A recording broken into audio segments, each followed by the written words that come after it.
Okay, traders, on to Fibonacci. Now, I'm just going to introduce the concept of the Fib, okay, and also introduce the Fibonacci ratio.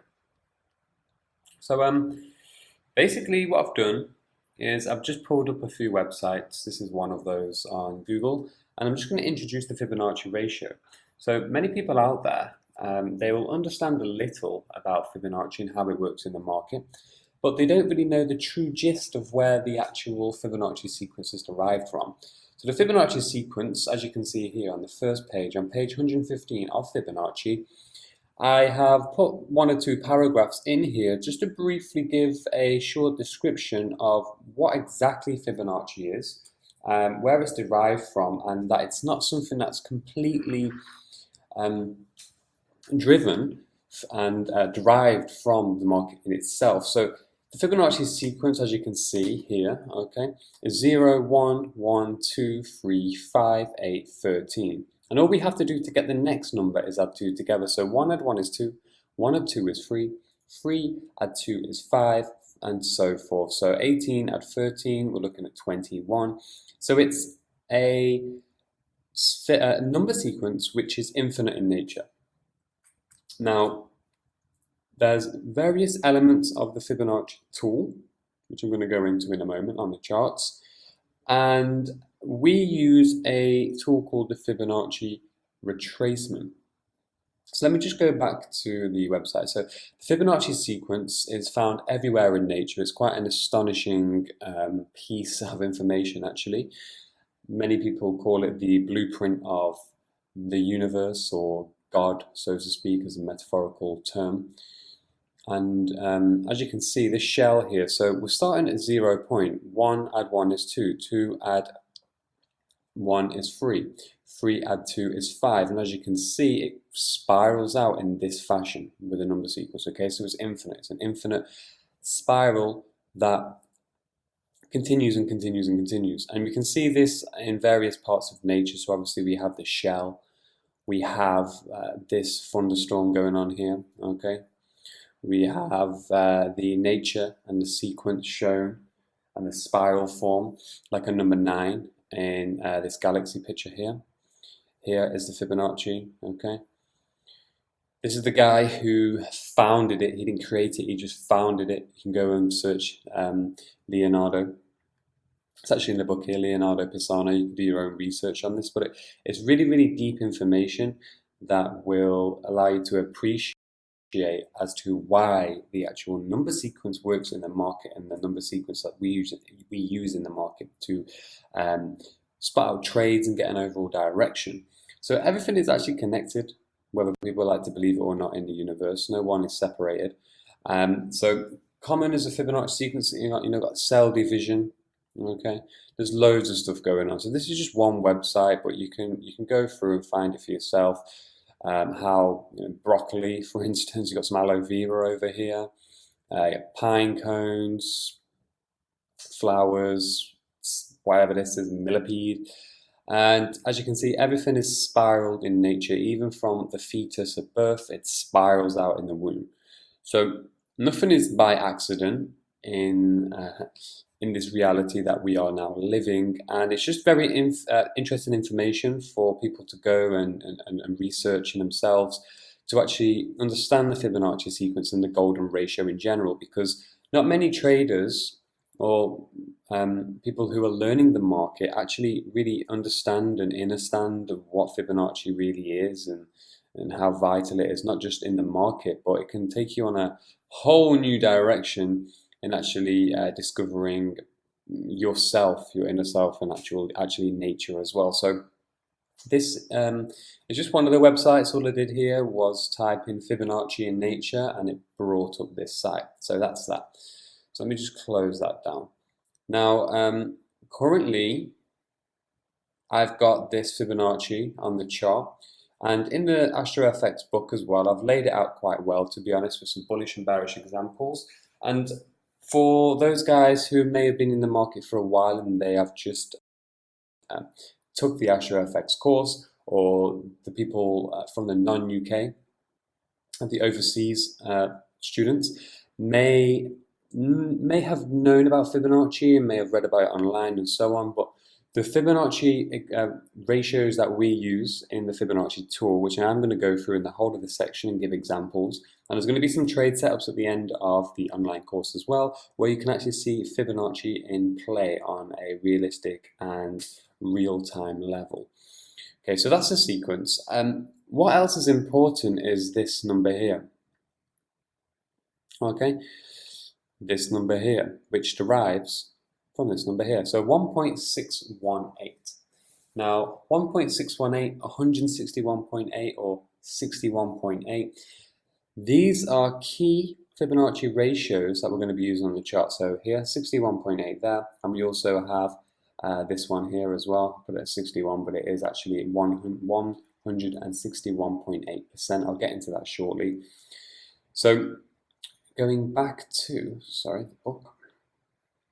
Right, so no matter how far along the sequence goes, even if we got up to into the millions and millions and millions, the 1.618 is called the golden ratio, the golden mean ratio, the golden average, is because no matter how far along you go in the sequence, if you divide one number by the previous number, you're going to get a number relatively near to this. So 13 divided by 8 equals 1.625. 21 divided by 13 equals 1.615, and you can go and try this out for yourselves, guys. You're going to get a number relative to the mean average of all of these, okay? Obviously, it's an infinite number sequence, but this is just the golden ratio, the mean average. So that's the importance of one of the retracement levels and target levels we're going to be using on the Fibonacci tool. So, Fib, TradingView, if I can just pull this over. So on TradingView, I've already explained how to set up the Fibonacci in the first video. And you're going to be hitting the drop-down menu here, and the only one we're using out of all of these going forward, the only one you actually need is Fib retracement. Okay, you can favorite that, you can star it, you can do whatever. That's the only one we're using out of all of these tools here. So as you can see, we have Fib speed, resistance fan, Fib time zone, trend-based Fib time, Fib circles, Fib spiral, Fib, all of this. Me personally, throughout my journey, I've had a play on a few of those, but it's really, really hard, especially when you're trying to learn online or from various sources, what a solid Fib is. And you need a Fibonacci, okay, in order to get the highest probability trade setups and overall market direction, because the market does respect Fib. But what I'm trying to say here is that you need some Fibonacci levels and an understanding of Fib and how to apply the Fibonacci and even what time frames to apply the Fibonacci on, which is going to be consistent throughout. So many people out there use different levels because with Fibonacci, okay, so I've got the Fib tool on here, so if I can just click it and then I can click format. So if you go to format, you can see that you can put any level in you wish. I've already programmed mine, and I have indeed, I've already gone through it on how to do this and the color schemes and so on, and we want it clean, simple and straightforward. I've been using this Fibonacci personally for 4 years straight. Every single Technical Tuesdays on YouTube, every single trade setup I do, I would say 95%, there's always a Fibonacci involved on one of the time frames, even if I don't display it. So we can use Fibonacci on bigger time frames, such as weekly and the daily, to get the overall direction. And you'll understand all of this by the time you finish Fibonacci. And we can use it on smaller time frames, such as this 2 hour right in front of me now, which I'm about to explain, to actually sniper, okay, some, I wouldn't say intraday trades, but maybe some intra-week trades, especially in this time frame, in line with the overall predicted trend direction. So all of this has already been explained on the first video, so hopefully everybody's on the same page on TradingView. Now, people use different Fibonacci, okay, retracement levels. They might put the 27 in there. Me personally, I've never really used the 27. All of these have meaning. So the Fib in itself, so that's the Fib. And again here, there's a couple decent levels in the book and pointers of information in which you need to read through. So this is just an introduction into the Fib. Got some bullish and bearish Fib examples there, but we don't need to worry about any of that for now. Now, this is GBP USD. This is a 2 hour time frame, and this is the current live chart. All right, it's Tuesday afternoon. And I've just put the fib on here. So when you actually click fib, if I'll just show you how it works. So I'll click the fib tool, and then you can click somewhere, and there you go. So the 100%, which you can see at the bottom, the 100 just here, that is going to be your first point of connection to a significant low, or a higher low, or a lower swing high. And what we would then want to do, as you can see, we can move it around. For a bullish example, you want to pull it diagonally to the up and right. And as you can see, the Fibonacci retracement levels 1, 2, 3, and 4, they actually display the current price on there as well. And you want to click the 0 level at the top of wherever you think a significant high is. So in this case, it should look something like this. Let's just say this was a piece of price action, and we want to snip it right onto the bottom wick, onto the high wick, or wherever we can line the 0, or maybe this may be like an area of resistance, this may be an area of support. What we're expecting the market to do is now pull back, hit one of the 3 levels, and then rebound. We can only use a Fibonacci in a trending market, by the way, guys. We don't really want to use Fibonacci or play with Fibonacci in a consolidating market, a market which is sideways. We've already had a little bit of a play around with the fib using the 50% there, because all the 50% is, so once we have found our first point, 100%, and then we dragged it onto our top point, which is 0%, just like we did with the monthly ranges. So let me just give you a quick recap of that. So the monthly ranges would have looked obviously something like this. You've got the resistance there, and then you have the support here. And then what you're then going to do, obviously I've already gone through these videos, but you're looking at finding 50%. So the 50% level is just halfway between the 100 and the 0. Easy as that. The 38.2 and the 61.8, so let me put it like this. Let's say the wave from bottom to top there, let's say this was, just for the example, 100 pips. 100 pips from top to bottom. Now, obviously, if the market bounces back down to the 50% level, it has retraced 50 pips. That's the 50% now. I'm just going to remove this line. That's 50 pips. Whoops. Okay, if the market manages to bounce back down to the 61.8, let's just say it came down to 62 pips. Now, alternatively, if it comes down to the 38.2, let's just say it came down 39 pips. So as you can see right here, these are just projections of where the market can maybe have a breather to before potentially returning and continuing in its overall direction. So A, B, C, D. I'll get to that in a moment. The fib we use is A, B, C, D. The 2 levels over here, now this is the 127%. Okay, and then the one above is 1.8%. Right there. So we have potential areas.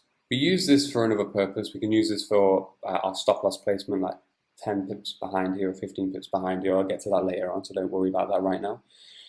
So let's say the market rallied from this zone. It went up 100 pips, pulled back. It's either going to come down 38.2 or 39 pips, 50 pips or 62 pips. And then potentially rebound in the overall bullish direction in this case, and maybe tap 127 or 161.8. So it's like a zigzag. And remember that this could be a higher high. This could be a new higher low. And then up here, it is projecting where the new higher high could be. So that formation makes sense, right? So we have Significant low might be a reversal at support. It's gone up 100 pips, made a new higher high in the formation. It's pulled back a little bit to make a new higher low, either here, here, or here. And then it's gone up to make a new higher high, and then potentially could come back down to make a new higher low, higher high, and so on. So that's what the Fibonacci is, more or less in a nutshell. Okay, so that's that. Now, over here is an example that I was looking at myself on the GBP USD. However, I missed the best entry to buy. So the Fibonacci, what we're going to be looking at is A, B, C, and D. A, B, C, and D. So let me just put that somewhere.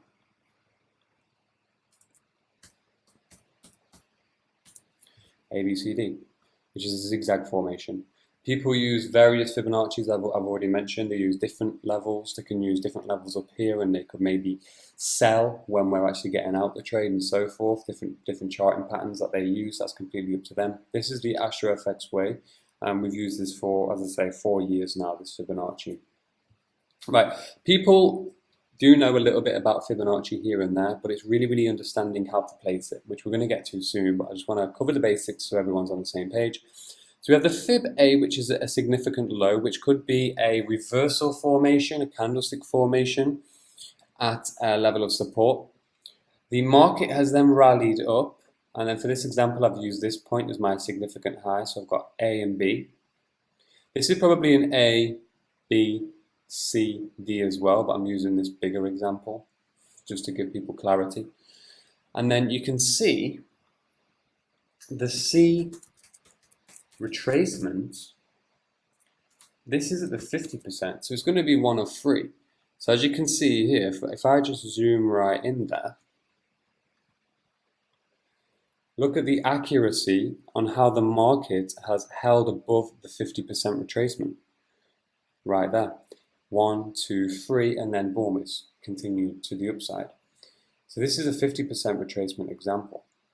Okay, now what then is likely to happen, and this is more or less a probability basis, I would say 75% myself, we will hit our first target point, which is D. So we've got A, B, C, and D. So it's again the zigzag formation. A to B, we pull back, we've made the C retracement at 50, and then boom, we've hit our target point. Now it's really good, and it's really satisfying when the Fibonacci actually comes through, but it's even more satisfying when you place your Fibonacci on. Remember, we probably won't see any of this price action, so it's all about getting the A and B correct and awaiting the market to pull back and show us some kind of reversal around the 50% or 61 or 38. And then we can say, oh cool, I know there's a 75 to 80% chance that we are going to hit our first target point. Now we do have 2 target points, which is the 127, which I programmed -27 because that's the way I had to do it with this tool on TradingView. And then we have the 161.8, which is marked on as the 61.8 over there. Okay, so that is a potential for, as you can see here, we spiked and we've smashed straight through and just bounced back off our first target. If this is broken, then we can maybe expect target 2. But what we want to do, when we are looking at confluences and so on, we want to actually align the Fibonacci with maybe some of our key levels. Remember, we've already done key levels, we've already done trend lines, and we've already marked out our higher high points, higher low points. So this is why I'm doing the course in such a manner, whereas we're starting from scratch, we put our foundations on, we then highlight the swing highs, swing lows, and we've already gone through how to do that. Then we place our trend lines on to assist us in the overall direction on various time frames, and then we can go into Fibonacci. So this Fibonacci is a complete Fibonacci, A, B, C, D, and what can actually happen now, potentially this GBP USD can see this as resistance and pull back, perhaps, or it can break it and then land or end up at the next Fib extension level, so A, B, C, D. Euro USD, I had this trade is currently active and it's going to be at the end of the members area. Now I've seen this the significant high over here, which was triggered from FOMC, and I've took the fib from A down to B, so I'll just redraw it. So obviously This example is a bullish example, so I'm going from bottom to top. But in a bearish scenario, I'm going from top to bottom. So top to bottom will be A down to B. Now I can place it on the wick, or I can add it, just place it onto the support level there, because as you can see, we have all of these wicks coming through, but we haven't actually closed below our daily support. And again, the daily support was already drawn on. So when you have all of these elements drawn on, and you can actually read the market, then everything else falls into place and becomes a lot easier. So what we can see here, we have A, B, the market's retraced and pulled back through, and again it spiked straight through the 50%, so I would consider that as a 50% retracement, or even a 38.2, because as you can see, none of these candlesticks after the pullback could actually sustain and hold above the 38.2. So let's just say A, B, C retracement 38.2, and then there's my first target there. So I'm expecting something like this to happen on the Euro USD at the moment. And then boom, there's a potential for Euro USD to make new lows down to the -27. That's where I put my target there. This actual trade is a 1 to 1.6 risk reward. And let's go back there. A 1 to 1.6 risk reward. And it's something that I've been watching for a day now, okay, a day only. This is a 4-hour fib. I've already read the overall direction of the trend, and it is bearish on the Euro USD at the moment. So we always want to go in the direction of the trend, and the market's always going to provide us with Fibonacci opportunities. So that's an introduction into the fib. We're more or less projecting a very accurate lower high here down to the next lower low. So lower high to lower low in a bearish example, and then here it was the higher low up to a higher high in the bullish example. So that's fib. You can go and research the sequence. You can research how Fibonacci appears in nature, and now we're relating it to the chart. So it is some special stuff, as long as we can actually plot it onto the graph correctly and so forth. So that's what you're going to learn in the next few videos.